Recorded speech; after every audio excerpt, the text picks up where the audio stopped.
Taz, I've got to tell you about something that's really pissing me off whenever I'm scrolling on social media. Okay. These bloody AI edits of people at baseball matches or like the F1. Why are we doing this? Oh, I'm sorry if wait. any of the listeners have done it. Yeah, like the model, like when they're Yeah, pretending that they're like a F1 wag and stuff. yes. Is that what you're But meaning? the thing that's confusing me the most is that they obviously AI generate, and I'm so sorry if any of the listeners have done this. Pop off, Queen, you do you. But when they AI generate this video of them like at this football match or like this baseball match, and then people comment on it like, "Oh, you look so good," and they're like, "Thanks," and I'm like, "But it's literally AI." It's literally fake. Yeah, It's it's such literally a weird fake. Like, it doesn't make any trend. sense to me. Like, Did you see I this? don't get it. I don't get it either, because I'm like, you're literally making up a fake scenario for yourself, and like, why are we using AI for this? Can I just say, like, what a pointless thing. I But know. I also think, did you see that like scandal kind of recently? Maybe it was a few months ago. There was this creator that like basically used AI to replace her face on people's like pictures. So she was claiming like she was at a Yes. baseball game, and then Yes, she was I know. It's the claiming that, Wimbledon one. the Yes, Wimbledon I've seen that. one. Yes, I have seen that. How That's mad, weird isn't is that? it? And then she deleted it. And then when you go down like all of her pictures, she'd done it like so many times. Like she'd faked being on like a boat and being on the beach in certain destinations. And I was just like, sorry, why is your life that boring that you have to make up fake scenarios for yourself, or like pretend that you're in places that you're not? Like, it's just so kind of relates to what you're saying about making up like these videos that aren't even real. And then to be like, thanks, I know I look really good, and it's like, yeah, and it's obviously like, well, you look good, it's AI generated. It's AI generated. But also that extends very far, because do you know who 𝗄𝘂𝗁𝗯 is?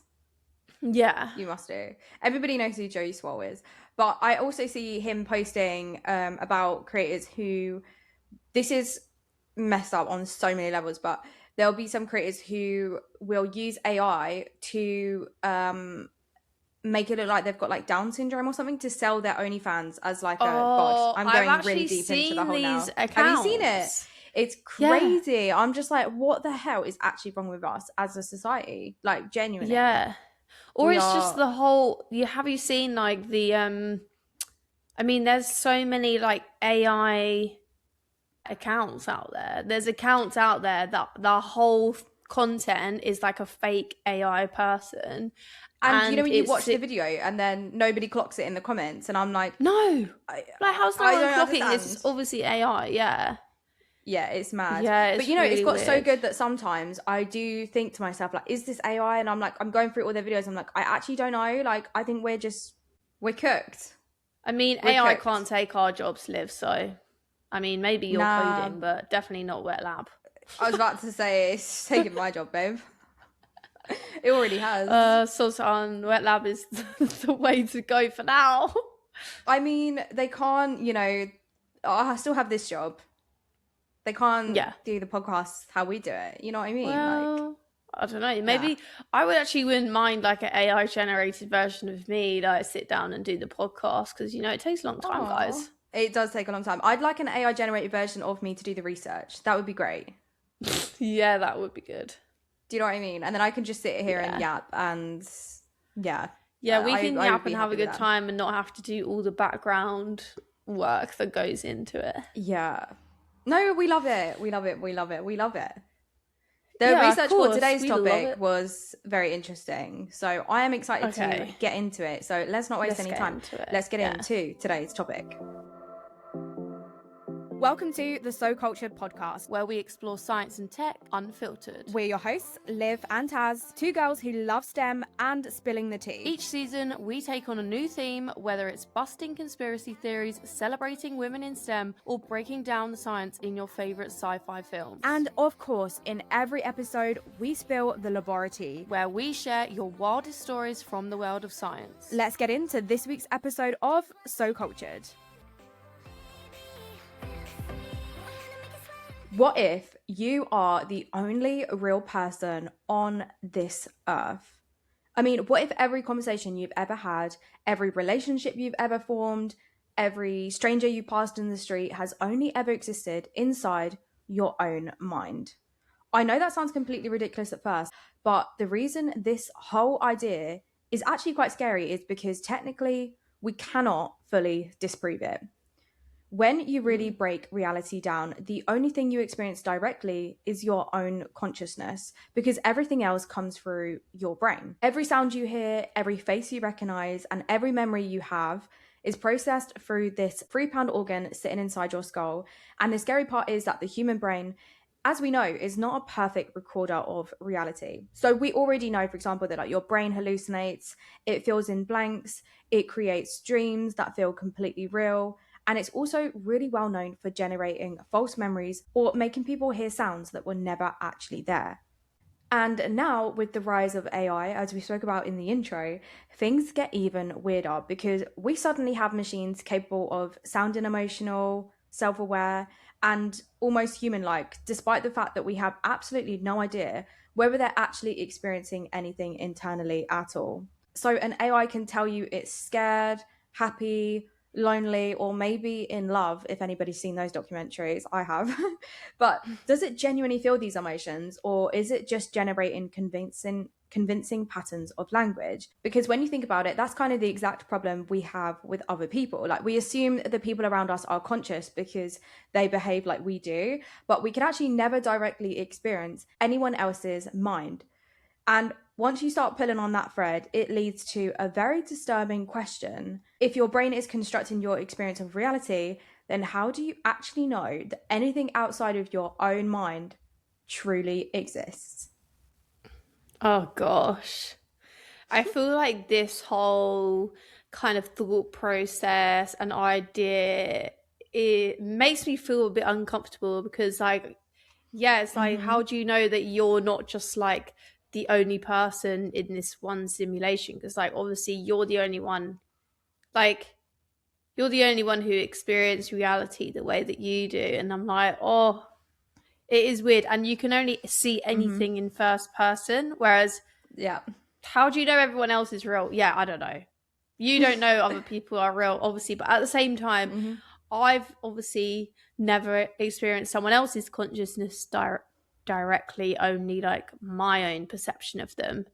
And the AI thing actually makes it even worse because if a machine Mm-hmm. can sound human without actually being conscious, then what even counts as proof that something is truly aware and not just really good at pretending? Like, this kind of relates to our simulation episode. Like, how do we not know that Mm. everybody else is a simulation and it's just us experiencing what we're No, experiencing? 100%. And it's interesting you mentioned simulation, and you actually mentioned simulation like literally with the first thing you said in this episode. So it's very interesting because we will touch a little bit on that later and how it relates to this theory. But before we get into the philosophical side of this episode, we need to talk about something that we have actually touched on before on this podcast, which is the fact that you are not experiencing reality directly, like you said. Now, this isn't some fringe theory. This is really well established in neuroscience and psychology. And in fact, anyone listening to this podcast who did psychology A level has probably already learned about some of this. We all know that psychology A level is very close to my heart. I loved it. It was I didn't continue. Well, we've discussed why I haven't continued it later on in life, but I love it. But yeah, you probably learned a lot about this, especially things like perception, memory reconstruction, problems with eyewitness testimony, and like just visual processing. So your brain is basically taking in sensory information and building a model of what it thinks reality looks like, which means your Mm. experience of the world is more like an interpretation than a perfect recording of what's actually going on. And modern neuroscience suggests the brain is constantly predicting what it expects to see and then updating those predictions using incoming sensory information, which is known as something called predictive processing. Now, some neuroscientists have even described perception as a controlled hallucination, which sounds dramatic, but is actually a legitimate scientific idea because your brain is essentially generating an internal version of reality based on the information that it gets. And your brain doesn't just rely on one sense at a time, it's constantly combining information from our vision, sound, touch, like balance, even like body position to create what is called multi-sensory perception, which is basically just stitching all of these different signals together into one experience that feels real to you. But the interesting thing is that this process can be manipulated, and when the signals conflict, the brain often just picks the version of reality that it thinks makes the most sense, even if it is objectively wrong. So, optical illusions are a great example of this, and they work because the brain makes assumptions that aren't actually true. And false memories can feel completely real despite events never actually happening. Like, I feel like we've all had that experience once in life where we are absolutely convinced that something happened a certain way, and then like everybody around you is telling you like, no, it didn't happen like that, but you can almost like recreate it in your brain. Like, have you ever had that experience? Yeah, do you know what this really reminds me of? And I don't know if you'll get it, Liv, but there's like a common thing or memory that people have from their childhood. And it's that we could like at one point float around the stairs or something. Have you heard about this? No. So a lot of people, and including myself, have like a memory of being able to like float as a kid. No, I don't remember. And fly. What do you mean? So like, well, it was obviously probably a very, at one stage, very intense dream that you had as a kid. But I swear on my life, I remember, and this obviously just didn't happen, but like, it's obviously a process where my brain has just like, not like kind of remembers it as an actual thing that happened, but it's probably something I dreamed. But I remember this one time, and specifically it was at my nan's house. I was walking upstairs and I climbed over the banister of the stairs and I kind of like jumped into like the hallway, so like off the stairs, and I was just kind of floating like above the hallway. What the hell, Taz? And there's actually a lot of people who have like similar experiences of remembering that they could fly or float at some point when they were a child. Another one is people used to be convinced that they could breathe underwater at one point. And I just think like obviously it was very like maybe really vivid dreams as a child, but it's kind of like been wired in your brain as a memory rather than like a dream. You know, the conspiracy theory in me will say that like that was us in a parallel universe, and we've all shifted maybe into who knows. But that's what that really reminds me of, is like your brain's like correcting for something, or I don't know, changing the reality.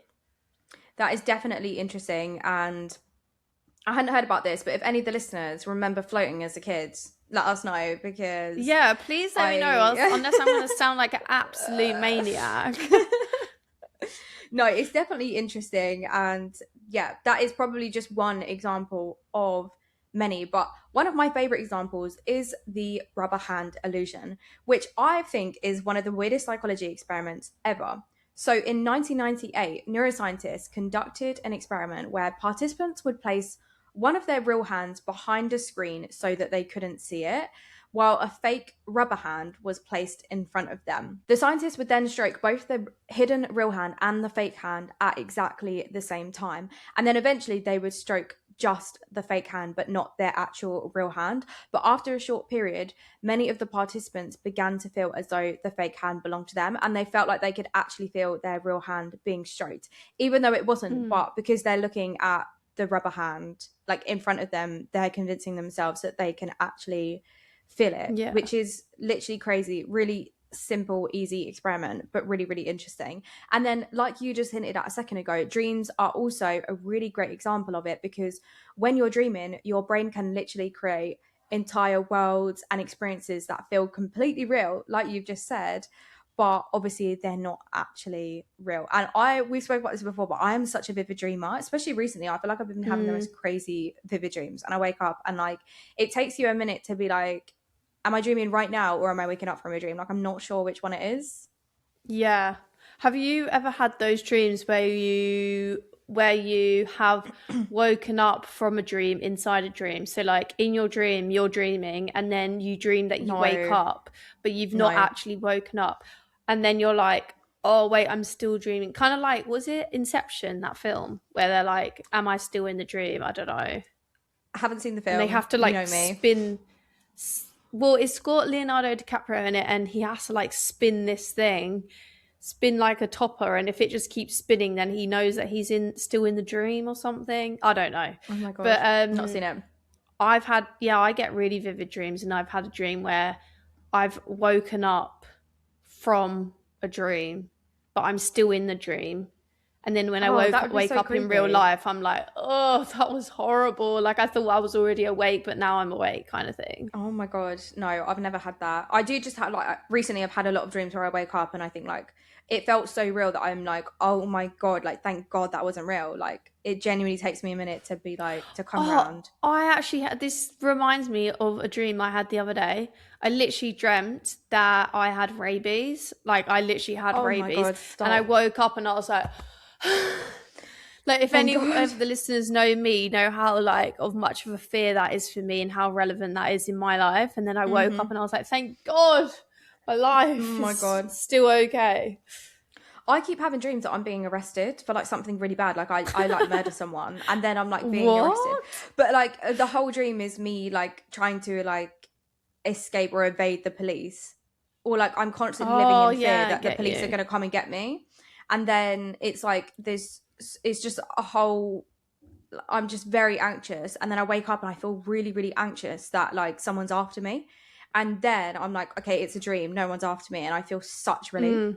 So yeah, it's so weird. And it's also so annoying because like, I feel like you don't get a restful sleep. I like 100%. You, I've been having like really vivid dreams. And I feel like when I have vivid dreams, I'm like, bro, I was running around. I was running away from the policeman. Yeah. Like, I haven't actually rested. Wait, oh my God. This actually reminds me, or like, it made me think of the whole brain in a vat theory. And I actually hate it. Have you ever heard of this? Because I genuinely think it's one of the scariest theories ever. Oh my God. Yeah, honestly. Like, wait, okay. So for any of the listeners who don't know about the brain in a vat, I will explain it, because I feel like the reason that neuroscientists and like philosophers take this whole idea seriously is because it does obviously follow directly how your brain actually works. So I've spoken about how, for example, like your conscious experience of reality is generated entirely from patterns of electrical activity inside your brain. So like if we think about it, right, obviously light itself never actually enters your consciousness, and sound never enters your consciousness, and neither does things like touch, smell, temperature, or pain. Your sensory organs just convert all of that into electrochemical signals, and then the brain interprets those signals to construct reality. So in a very literal sense, your consciousness never has direct access to the outside world. It only has access to the brain's interpretation of incoming neural data. And that is where the brain in a vat thought experiment comes from that Taz just mentioned. Because if consciousness only ever experiences electrical signals, then theoretically, it shouldn't matter whether those signals are coming from real sensory organs interacting with the physical world or from some artificial source generating the exact same patterns. So the whole brain in a vat theory is that you could essentially, like, I'm talking to the listener now, but I could also be talking to you, Taz. I could take your brain out of your skull and put it in some random room, and then I could attach loads of like somehow electrical signals to it that would tell it that you are exactly where you think you are right now. So like for me, for example, I'm sat on my sofa, I'm looking at Taz on the screen, I've got my microphone in front of me, like I can feel all of these things. So like I could technically take your brain out and like completely reconstruct reality as you're experiencing it right now in the form of like electrical signals. And then your brain is never going to know that your brain is not actually in you experiencing the world through your own like eyesight. Do you know what I mean? Like that's the whole thing. That's the whole like brain in a vat theory, is that you could literally completely fool your brain into thinking that your reality is reality, but it's actually not, if you could just figure out how to do that. Does that make sense? Yeah, it does. I think this is also a little bit why brain organoids are a bit controversial as well, because they're like brain tissue in a petri dish, and people are a bit like, but what if they show signs of consciousness? And it's a valid question. Oh my god, I've never like really thought about that or heard anyone say that, but that is such a valid question, 100%, because well then I guess it's like, well, how much of the brain do you need to be considered conscious? Yeah, I couldn't tell you. I think there's just like ethical considerations around growing brains in a dish, but yeah. I mean, valid. Can't argue with it. But going back to the brain in a vat theory, we do actually know from neuroscience already that artificial stimulation of the brain can create really convincing like conscious experiences. So one really famous example came from a neurosurgeon called Wilder Penfield in the 1930s and 40s, who I feel like we have spoke about before. I can't remember what episode we spoke about him on, but I feel like we had. He definitely used to do a lot of work with like epilepsy. So he actually performed awake brain surgeries on epilepsy patients. And while the patients were conscious, he electrically stimulated parts of their temporal lobe.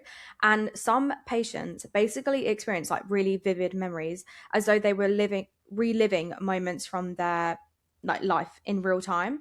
And actually one patient reported hearing a specific song that they hadn't thought about in years, while other people described like hearing conversations or seeing scenes from their childhood. So to them in that moment, these experiences felt completely real despite being generated entirely through electrical stimulation of the brain. I also feel like this is why, I know you just mentioned the film Inception, but I also feel like this is why the film The Matrix became such like a culturally important film and like a really popular film, because beneath the science fiction, the core idea behind the entire movie is actually really rooted in legitimate neuroscience and epistemology. So the film follows, if you've never watched it before, humans which are unknowingly trapped inside a stimulated reality, while machines are kind of feeding them artificial sensory information directly into their brains. And from the perspective of the people that are actually inside the simulation, the world feels completely real, because consciousness itself obviously cannot directly verify where those signals are coming from. So again, that's kind of similar to like the brain in a vat theory. And then weirdly, I feel like modern virtual reality research already demonstrates really primitive versions of this, if you think about it. So in one famous experiment at the University of Barcelona, participants wearing VR headsets were asked to walk across a virtual pit suspended between two platforms. Despite physically standing safely, obviously, on solid flooring, and many of them still showed genuine fear responses like elevated heart rate, hesitation, and anxiety, because their brains responded to the simulation as though the danger was real. And I know we've all seen those videos on social media of people like with the VR headsets on and like in the VR, like they're jumping off a cliff or something. And like people genuinely, like they throw themselves, and like it's mad, isn't it? Like that's how real it feels for them. So this all kind of exactly relates, what it was reminding me of. Like as soon as you were saying that, I was just like thinking of all those funny videos of the people like crashing into their TVs and stuff. Oh my god, the TV ones actually have me dying. Like they're so funny, and like when everyone in the room is like, "Oh my god!" Like when we put all of this together, it does make it really difficult to define what real actually means from the perspective of the brain, because your conscious experience has always been a biologically generated model built from electrical activity, and it makes you ask the question of, would consciousness even be capable of recognizing the difference between genuine reality and a perfect simulation, which, as we said, we have spoken about before on our simulation episode. Yeah. And also I feel like in the Origins of Consciousness episode, like quite a few seasons ago now, we also kind of delved into the future of consciousness and how that might be intertwined with AI and our understanding of like simulation theory and stuff. So yeah, it's actually wild to think. And also it creates another really like kind of horrible question, because if we can't fully prove reality itself is real, then how do we know that other people are conscious at all? Like I kind of touched on this like earlier on in the episode, that it's kind of freaky to think that like you yourself know that you're real, maybe, I don't know. But like the way you're perceiving other people, like are they even real, or is it just a simulation? Like it's creepy to think. No, it is, and it's like it's not even just you that's had this thought, because this is a question that a lot of philosophers have asked, and they've actually got like a name for this whole idea, and it is called the problem of other minds. Which is one of the strangest, I think, problems in philosophy, because when you break it down, as we said at the start, you have never directly experienced another person's consciousness. So Taz, you've only ever experienced yours, you've never experienced mine, you've never experienced the listeners. You've only ever experienced your own consciousness and then interpreted evidence that suggests that other minds exist. And this is partly why a philosopher named René Descartes becomes so important in philosophy, because he argued that the only thing that you can know with absolute certainty is the existence of your own conscious mind, which is where the phrase, I think, therefore I am, comes from. And his point wasn't necessarily that other people aren't real, but that your own conscious experience is the only thing that you can be absolutely sure of. Now, modern discussions around AI have actually made this question feel way more relevant again, and kind of like reignited interest in this whole field, because AI systems are becoming, as we said, increasingly good at mimicking human behavior, because obviously they can hold conversations, they can imitate empathy, they can like generate emotional responses. And I also feel like sometimes they can sound like really self-aware. And that's led to huge debates around whether advanced AI could eventually become sentient or conscious, or whether it's simply generating just really convincing outputs without any actual subjective experience behind them. And this connects really nicely to a famous philosophical idea proposed by philosopher David Chalmers called the philosophical zombie, which is described as basically like a hypothetical being that looks completely human, behaves like a human, and says all the same things that like a conscious person would say, but internally it has no conscious awareness whatsoever. So imagine somebody smiling at you and like telling you like, oh, you know, I'm happy. Maybe they're talking about their favorite memories floating on some stairs. Maybe you play them the song and they're like reacting to the song, but internally there is no actual experience happening. I mean, that's kind of what AI is. Do you know what I mean? Yeah. So from go on. I was going to say this could actually send someone into a psychosis, I'm not going to lie. Yeah, it genuinely could, but this is what I'm saying. This is why it's becoming such like a big topic of discussion again. Yeah, in like Liv, you're definitely real, right? I don't know. Honestly, that is listen, not the answer you should tell me, because I know I'm real. And you being like, I don't know. AI would say to you, I'm real. Do you think it would? Should we ask ChatGPT? Yeah. Oh my God, no. Let's ask. Wait, what should I say to it? Are you real? Yeah. Okay, you ready? Let me turn this up for you. Hello? Hi, I'm here and ready to chat. What's on your mind? Are you real? I'm real in the sense that I'm here listening and responding to you, but I'm an AI, so no physical form. Just an ever-present voice ready to help or chat about whatever's on your mind. They just chat so much shit, don't they? Yeah. Well, I don't know. Maybe that's not what an AI would say. I don't know. Yeah, it's creepy. I guess anyway, from the outside, we'll never know, because behavior alone is not definitive proof of consciousness, really, is it? Do you know what I mean? And scientifically, this becomes really difficult, because consciousness is fundamentally subjective, because we can measure like brain activity and neural correlates associated with different conscious states, and philosophers refer to the internal subjective experience itself as qualia. But that's basically like, for example, things like what pain would feel like, what the color red looks like to you, or what emotions subjectively feel like from the inside. But qualia cannot currently be directly observed externally. You can only measure the brain processing those signals, but you can't directly access someone's experiences of those signals themselves. Yeah, because it's like when, like, obviously if I say something's green, you'll be like, yeah, it's green, but it doesn't mean that like we're actually observing the same thing. Like, we'll never ever know that that's because actually I true. used to have this thought all the time, because it's like, why don't we all like the same color? Do you know what I mean? Like, what do you mean you don't like pink? I'm convinced that you're seeing pink but you're calling it blue. Yeah, Do you know what I mean? Like, I had this thought all the time as a kid. there's And just no way of knowing. Yeah, it did used to send me into an existential crisis. It genuinely did. it is creepy. It definitely is creepy, but we can move the conversation away from the problem of other minds and into something much more extreme, because you know me, I like an extreme theory. Because the problem of other minds is simply asking whether we can ever truly know that other people are conscious. But there is a different theory. So solipsism takes that uncertainty and pushes it all the way to the edge by asking, what if other minds do not exist at all?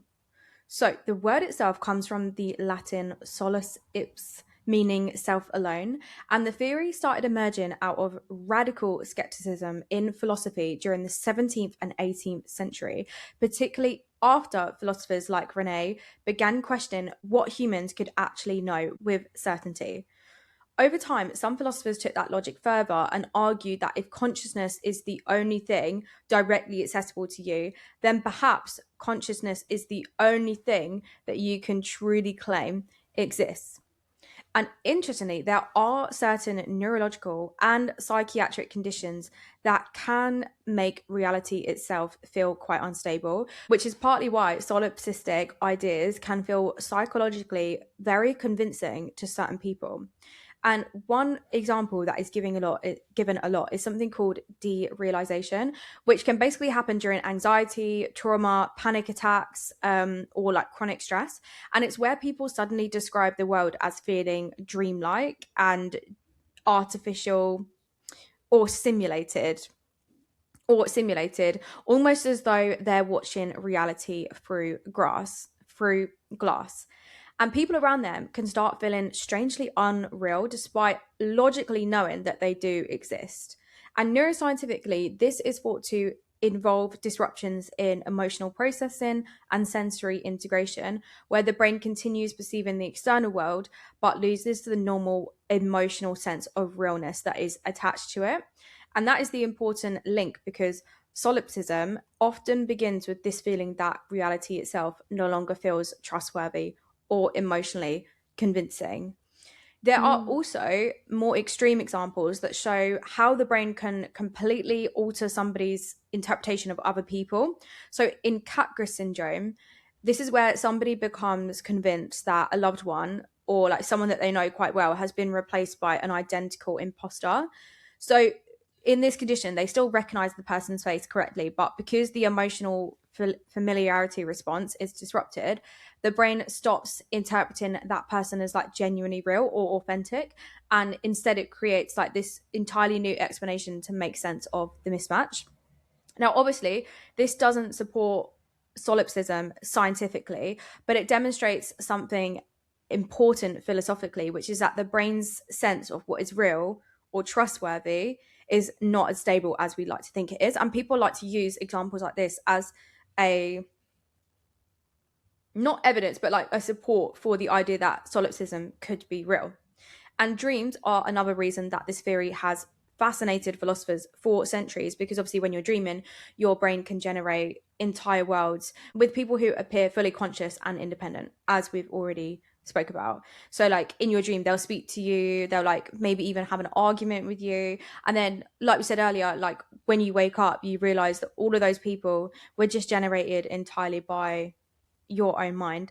And philosophers use this to ask the question of like, if consciousness can create convincing realities during sleep, how can we be completely certain that waking reality is any different from that? And that's kind of why solipsism eventually splits into two different forms.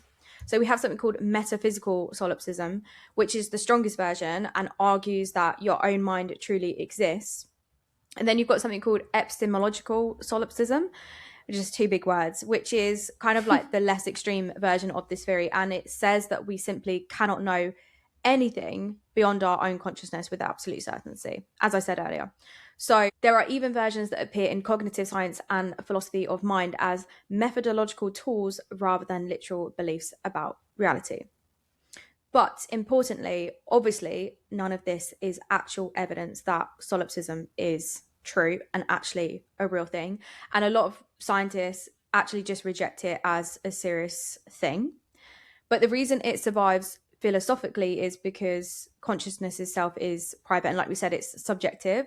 So as I said earlier, you can measure brain activity, but like what actually is consciousness and like how do we actually measure it? Well, we have no way of measuring it. So technically you can't disprove solipsism because you can't test it. Do you know what I mean? Yeah. This really reminds me of something that I read not that long ago, and it was something like this might be completely wrong, so I might have to fact check this, but it was something like the chances of the Big Bang happening or like the universe becoming a thing are less likely than the simulation theory. Like our brain, I believe like everything being a simulation. So yeah, this is kind of wild, isn't it?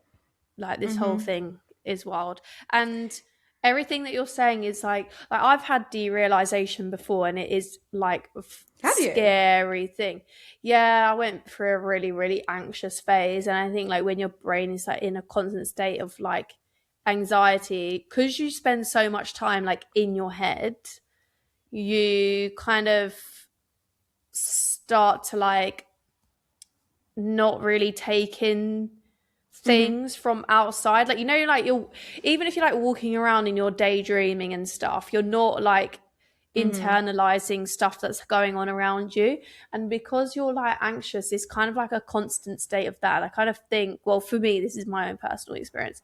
For me, because I was like constantly in my head, like having like this panic and like having like spiraling thoughts, when I was then like kind of looking around, number one, I was kind of like on autopilot because I wasn't like taking anything in because I was like focusing on what I was anxious about.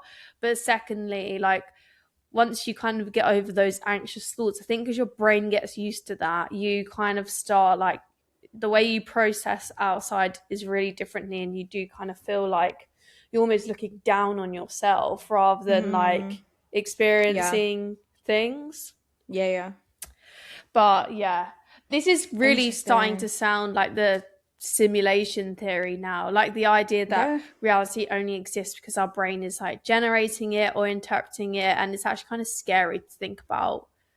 Chances of that being a reality versus like the Big Bang and the chances of that happening, because like what are the chances that other people could just be NPCs in like a giant system? Like there's like loads of people talk about people being like an NPC, don't they? And I'm like, honestly, well, scary. Well, yeah.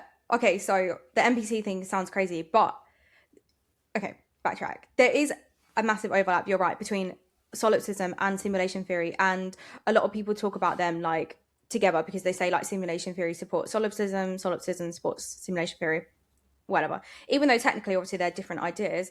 But solipsism is more about whether consciousness is the only thing you can truly know exists, whereas simulation theory argues that reality itself could be artificially generated by some advanced civilization or intelligence, which sounds mental, I know, because there'll be someone who's listening who's like, these girls have lost the plot. But we did actually do a full episode on this because it genuinely becomes one of the weirdest intersections, I think, between like philosophy, neuroscience, computer science, and physics. And one of the biggest modern arguments came from, we spoke about this on the episode, but one of the biggest arguments for it came from a philosopher called Nick Bostrom, who basically proposed that if civilizations eventually become advanced enough to run hyper-realistic simulations containing conscious beings, quote unquote, then statistically it is actually more likely that we are inside a simulation rather than being in base reality. And when people talk about NPCs in video games, that's partly why the comparison became so popular culturally, because modern games already contain increasingly realistic characters that appear autonomous despite ultimately being generated by code. And weirdly, there are actually a few things in physics, specifically quantum mechanics and also cosmology, that people have argued could be interpreted in ways consistent with simulation style ideas, which, as I said, I know it sounds completely ridiculous until you actually start reading about it. Can you back me up on that, Taz? Because the simulation theory episode blew my mind. It was kind of crazy. Literally. So you have things like the observer effect in quantum mechanics, information limits in black hole physics, or the fact that the universe appears mathematically structured, have all been discussed in these conversations, and we discussed all of them on the episode.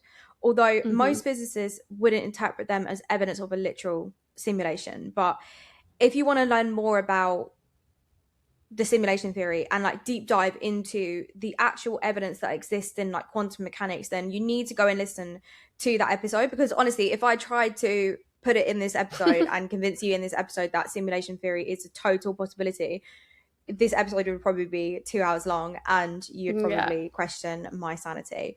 But you just need to go and listen to that episode, especially if you're someone who's listening and thinking, nah, these girls have lost the plot, because I promise you we'll be able to convince you that like it's a possibility.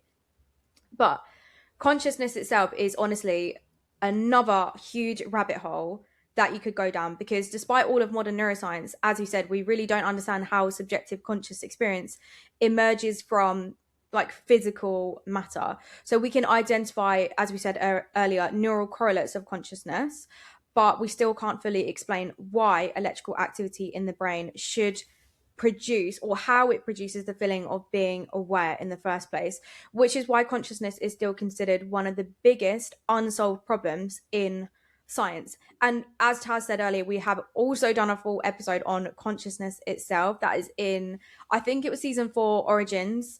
And it's literally called Origins of Consciousness. So go and listen to that, because it is, I think, one of the most fascinating topics that we have ever covered. Like, put simulation theory, consciousness together, them two are like the best episodes, my favorite episodes we've ever done. Yeah, me too, actually. But I think what's important here is that even though all of these ideas are philosophically interesting, science still rejects solipsism as a literal explanation for reality. Yeah, I mean, I've got to say, I think part of me does feel that simulation theory could just be a really excuse for the fact that we don't know everything about the universe yet. Like, simulation theory is just like an easy explanation because we haven't advanced enough to know everything about the laws of physics and the universe and everything. True. Because I feel like, obviously, if you think back in time, people had like wild theories about stuff, and like now we found it out in science, and it's actually like, well, now we know why that is. It's not some wild philosophical theory. So I do think there's an element of that as well. But who knows? Maybe the more we find out about it, the more we will be like, well, we are in a simulation. I think we are. Like, I stand by it. Like, I think we are. But I don't think that, my personal view on solipsism is that probably not, because why just me? Do you know what I mean? Like, yeah, I don't like that idea anyway. Like, I hate the idea of being like completely alone and I've just made up this whole reality, because what do you mean Trump is in my reality? Like, no. But then technically it's like how can you even argue it, because technically yes, it is true, because I don't know. Yeah, I don't know. I'm like, I could not have imagined all this up. Do you know what I mean? I don't know. No, I know what you mean, because right, the thing is as well is like, if I've made it all up, then how comes other people teach me things? Yeah, Do that you know what I is mean? so Like, true, how actually. comes, like, I didn't make up the fucking laws of the universe. I didn't make up maths. So if I made it all up, then how are other people teaching me things? Like, genuinely, if, like, Yeah. why would it create a reality that, like, I learn things from? Does that make sense? Yeah, I know exactly what you mean. I think I reject that theory as well. Also, I just don't like the idea that you're not real, Liv. Like, that's not nice. I might not be. It's giving Truman Show. Do you know what I mean? It It's is. literally giving Yeah. Truman Show. Okay, so Taz, in response to this episode, like, what do you think then? Solipsism, like, are you on board? Are you not? What's your conclusion? There is no conclusion because we can't test it. We can't test it. We can't test it, but I kind of reject the idea of solipsism because I don't want to be on my own. But I do think it is really scary that you get these neurological conditions that do like alter your perception of reality because your brain's wired in a certain way. And I'm like, but then what is the correct way then? Do you know what I mean? Like, yeah, no, it's you're kind of right. What is the scary. correct way? Because maybe we are supposed to be looking down on ourselves, like how you play, like when you're playing a video game. Yeah, but also another thing on top of this is, you know, when people like take drugs and they say like it expands your mind because it opens like different neural Is that how it's pathways. yeah. And it's just like, what are we experience like when we're not on those drugs? Are we experience a dumbed down version of reality? And when we are on drugs, is that actual reality? Or I think it's really hard to like say. Also, this is probably a like is. nothing thought. You know, when you have those thoughts that are just like, I don't know where I'm going with this, and this is nothing, but I'm going to say it anyway. Do you know what also I think about when we have this discussion is, you know how animals can see like different like wavelengths of like the light spectrum? Yeah. Like, that's actually all I have to say. When I told you it was a nothing thought, it's a nothing thought, but like It's it not just makes me think of nothing that. thought, It's you like just didn't their finish reality. Yeah, I don't know how to finish it though. That's my problem. I don't know where I'm going with it. I just think of it. Yeah, no, but the thing is, like, we have 5 senses, like smell, touch, sight. What are the other ones? Smell, touch, sight, sound. What's the other one? Taste. Smell, taste. Fucking hell. What if, like, there's obviously animals that sense things that we don't sense, and I'm like, there must be like even more things that we can't sense. Yeah, and because it's like insects well, can how like. does It's like how dogs can like sense an earthquake coming. Or do you know what it makes me like I think of is, you know how like dogs can, I mean, maybe there is a logical explanation behind this. I'm sure there is, that is related to our senses. But you know them dogs that like can sense that their owner is about to have a seizure. I think that's like Is that like sense of smell? Oh, that's because smell, we okay. release like chemicals and stuff. Oh, okay. I've never really thought about how that works, but yeah, there are definitely some species on Earth that like have like plants, right? Yeah, no, They but have, like, you different- said, there's I think bees, they see in infrared or something, and they also, I saw a clip of what's his name, David Attenborough, talking about the fact that plants have a electromagnetic field, and that bees are positively charged and plants are negatively charged or something. And then when bees go towards the pollen, because the pollen on the plant is negatively charged, it gets attracted to the bee, which is positively charged.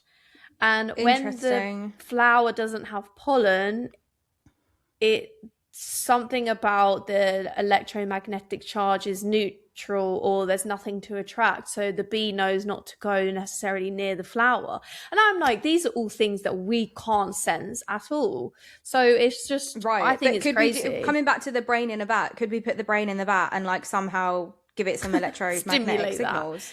No, for real. Like, do you know what I mean? And add like a new sense. Or is our brain our brain just not biologically built to interpret? Obviously it's not built to interpret that signal. But then can we take the bee's brain and figure out, do you know what I mean? Yeah, I just think it's just wild. Like, the whole thing is wild. We're limited by our five senses, and our five senses are quite limited themselves. Like, dogs can hear They are. and smell a lot more than we can, and it's just like, yeah, crazy. So solipsism is, for me, is like a very interesting thought experiment. Like, I could sit and think about solipsism. Do you know what? I might do that later on, get a glass of prosecco and just sit in the bar, Just sit and think. in a dark room, and just think about solipsism and just like really get into it. And then I'm gonna get out of the bath and I'm gonna be like, what the fuck? Like, I'm what? alone in this world. You'll be alone, in this your world. No, that's horrible. And I'm gonna be voice noting you later, like, just having some crisis.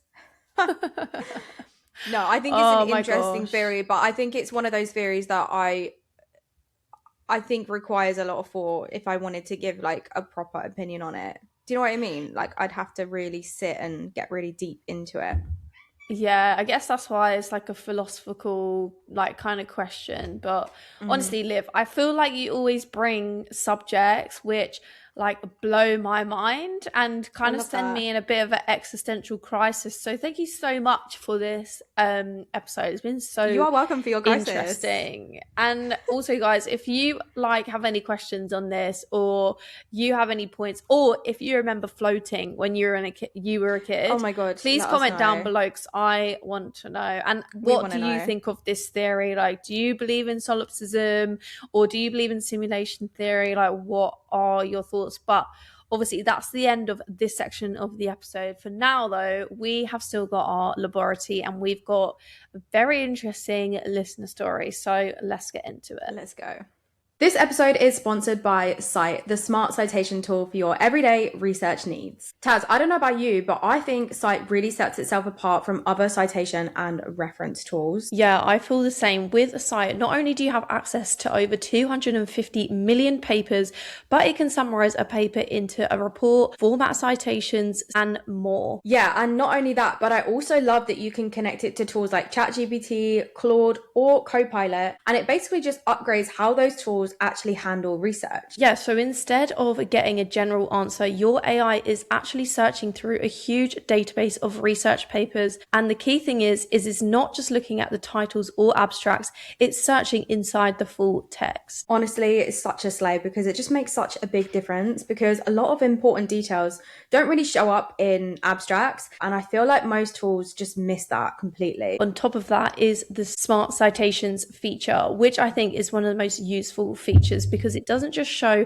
how many times a paper's been cited, it also shows how it's been cited. Yeah, you can see whether other researchers have supported the findings, contradicted them, or whether they've just mentioned them. So it gives you a much clearer picture of what other experts in the field feel about it. It also helps with access. So if a paper is available to you, 𝘶 will help you get the full text. So if you want to try it, you can head to 𝘶.ai, or you can find the link in today's episode or video description. Setup only takes a minute, and you can use the code on screen now for money off. And thank you so much to 𝘶 for sponsoring today's episode. But for now, let's get back into it.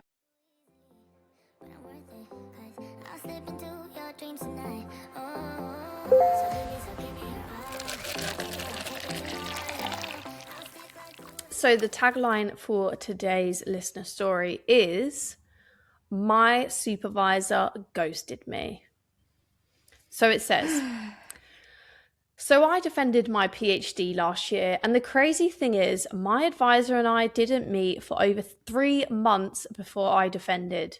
I was sending him data on Slack and asking to meet, but he would only respond about the data.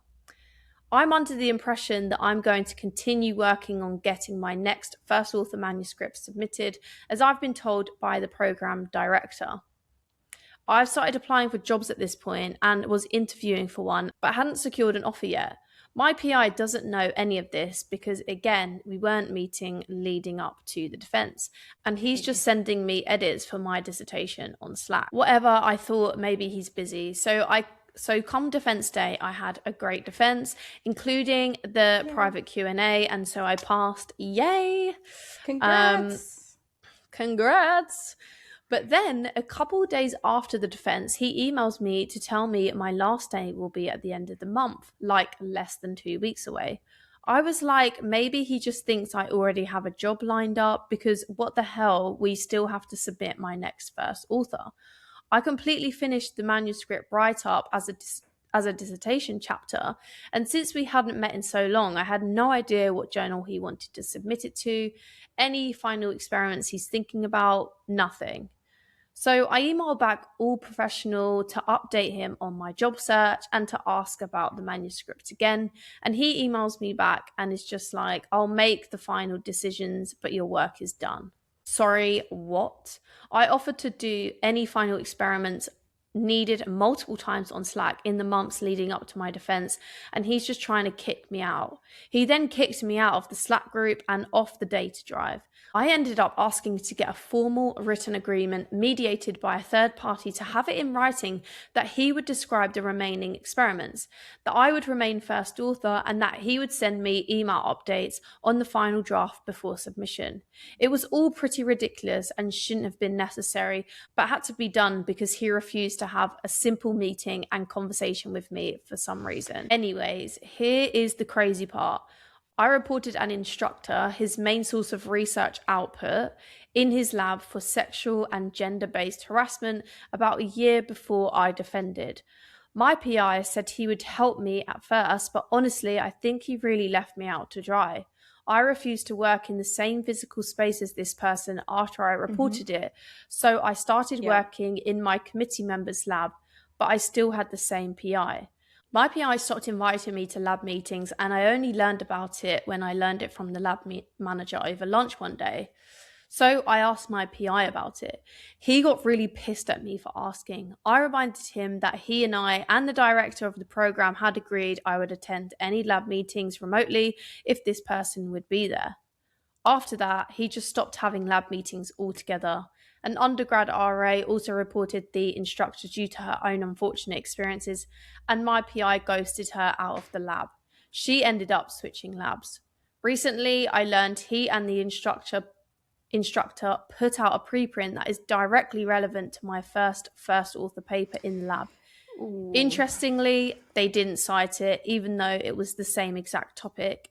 They were both corresponding authors on it, and they cited their own work, which is arguably less relevant.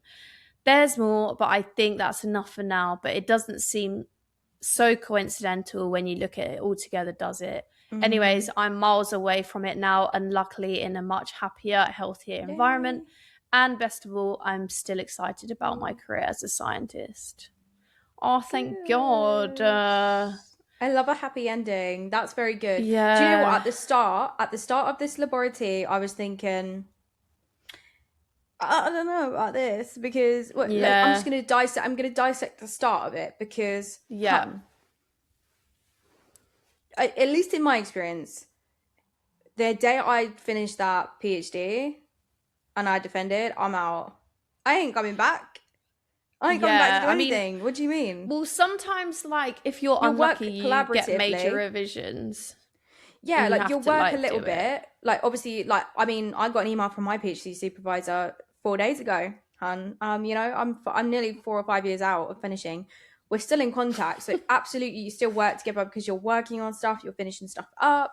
Like, these things take time, but I ain't gonna be annoyed when they're like, your last day is here. I'm gonna be like, no, my last day was the day of my defense. I'm done, babe.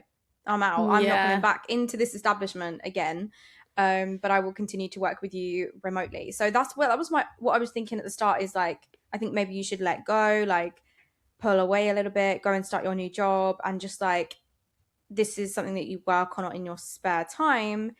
But then the second part of the email came.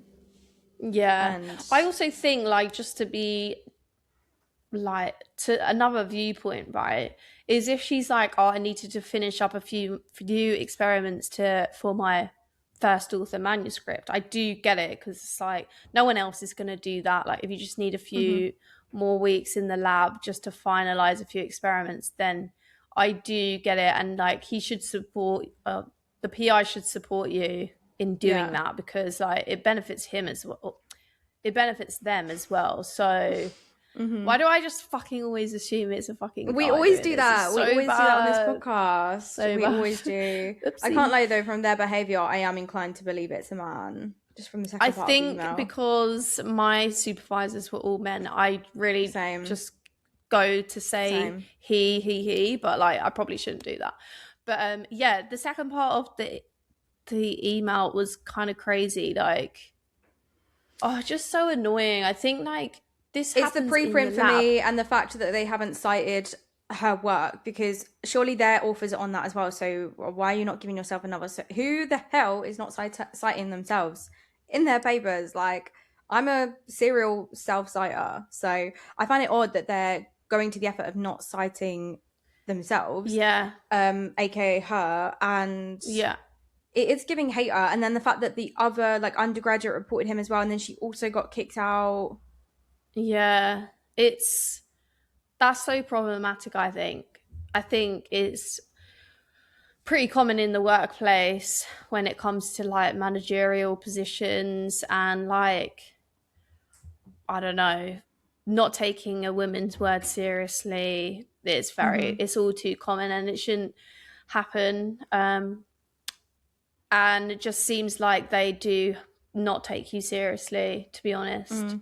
And I feel like I definitely felt this at times in my career as well, when they don't take you seriously and you're just like, well, is it because I'm a woman? Because it certainly isn't because I'm dumb. Like, I know what I'm talking about. And I think it's because quite you're a rife woman. in science. It's quite rife in science. Yeah, and also I'm always like, I always think to myself, I know this is really bad, but I always think to myself, like, when one woman, like, you know, raises an issue with like a certain member of staff, like, and they get ignored, I mean, that is mental and like completely unacceptable. But it also surprises me way more when it's more than one. Like, I've definitely spoke before on this podcast about some professor that I worked with, and there was actually like 7 of us as a group, like 7 girls. 7 women. We went to the university and all put in a joint formal complaint about him with all of this evidence. Tell me why he's still fucking working there. Tell me why he's still fucking working there. I'll tell you why. It's because he's a very big professor. He brings in and, the like, money. brings That's in a lot why. of money. That's the problem. So this will be the exact problem here, is that the PI obviously sees this person as some sort of asset to themselves. And that's why they have no interest in listening to anyone. And I just think that's absolutely disgusting. And I'm so glad that you are now out of this lab. But I'm really sorry that you had to experience that. And it's definitely something that I've experienced, and probably a lot of listeners have also experienced, or unfortunately at some point may experience themselves. But yeah, it's just crazy. This is just academia, unfortunately. It shouldn't be, but clearly it is, because there's multiple people with similar experiences. Yeah, I don't think it's isolated to academia. I think it just does No. happen in the workplace with men in Definitely. like managerial positions, Definitely. but or women, honestly. Like you don't know. Like, there are probably some predatory women out there as well. Definitely. So yeah, it's just that power dynamic, unfortunately, and it just, yeah, it is really messed up. But yeah, like Liv said, we never usually get updates, or like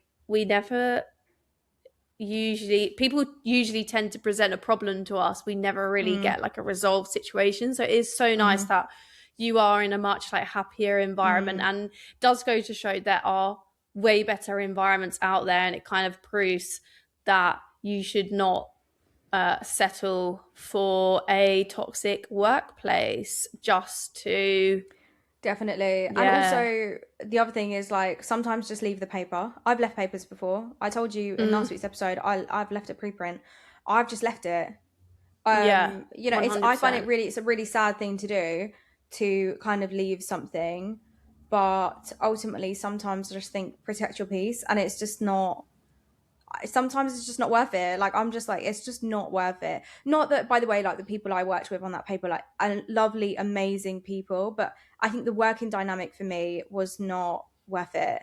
Like, I couldn't face that working dynamic again, so I have just left it. So, like, I get it, like papers are a really big thing, especially, you know, if you're working in academia and you want to continue working in academia, but like sometimes it's just not worth your time, and your energy would be best placed somewhere else, and it actually might produce a better and more valuable output than if you are to revisit a situation where the working dynamic is not healthy for you. So like, yeah, this is just a message for everyone that sometimes the paper is not worth it. It's just not, and that's okay. Yeah. So yeah, thank you so much to this listener for writing in and sharing your story. And I think so many important lessons have been highlighted from this story. So if any of our other listeners have, like Taz says, a resolved situation that you just want to tell us about and share, please do, because it definitely sparks some interesting discussions and conversations. Discussions and conversations, the same thing.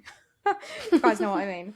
So if you have a story or a situation that you want to tell us about, don't forget you can head to our brand new website, www.socultured.com, where you can submit your story anonymously and we will react to it, probably in season 11 now, because we are nearing the end of the season. We've only got 2 episodes left, so Crazy. make sure you're tuning in next week and the week after for the final 2 episodes of What If.